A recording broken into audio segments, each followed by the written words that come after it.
Malam-malam berikutnya, suara itu tidak lagi datang sekali. Ia datang teratur. Seperti pola, setiap pukul 2 lewat sedikit, suara duk-dak-dak selalu muncul dari arah atap yang sama. Tidak pernah pindah, tidak pernah terlambat. Warga mulai mencatat jamnya.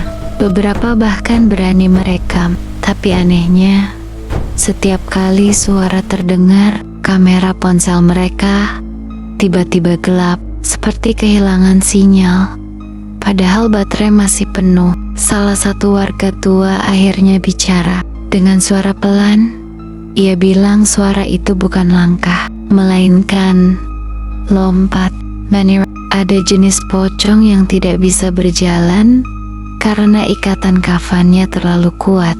Cibonik Sandania Marty. Satu-satunya cara bergerak hanyalah dengan meloncat, dan tempat jatuh pertamanya biasanya adalah rumah orang yang terakhir melihat jenazah itu sebelum dikuburkan. Seminggu sebelum suara itu muncul, memang ada pemakaman mendadak. Seorang pria yang meninggal tidak wajar, tidak ada doa lengkap, tidak ada tahlilan. Kuburnya bahkan sempat terbuka karena hujan deras. Malam ke-8, sesuatu berubah. Suara itu tidak lagi berhenti di atap. Duk, duk, duk. Kali ini lebih berat dan berasal dari plafon kamar.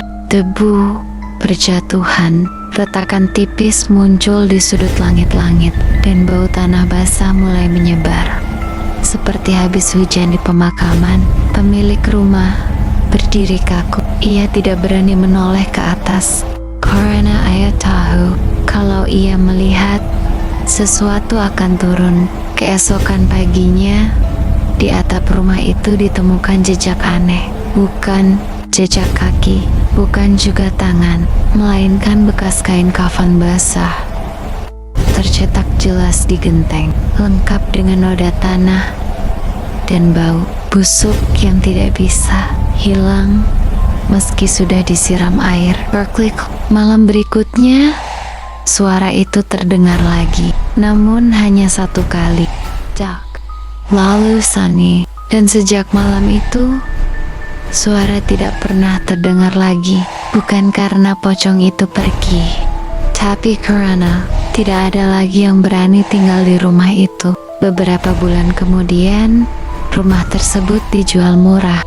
Pemilik barunya hanya bertahan 3 hari. Ia bilang setiap malam, tepat di jam yang sama, ia mendengar suara napas berat di langit-langit, seolah ada sesuatu menunggu waktu untuk jatuh. Hingga hari ini, rumah itu kosong. Atapnya masih utuh, plafonnya tidak runtuh. Namun warga sekitar sepakat satu hal, kalau suatu malam kamu mendengar suara duk, dak, dak dari atap rumahmu, jangan pernah berpikir itu hanya kucing, karena kucing tidak menunggu jam 2 pagi. Don Kakek tidak membawa bau tanah kuburan.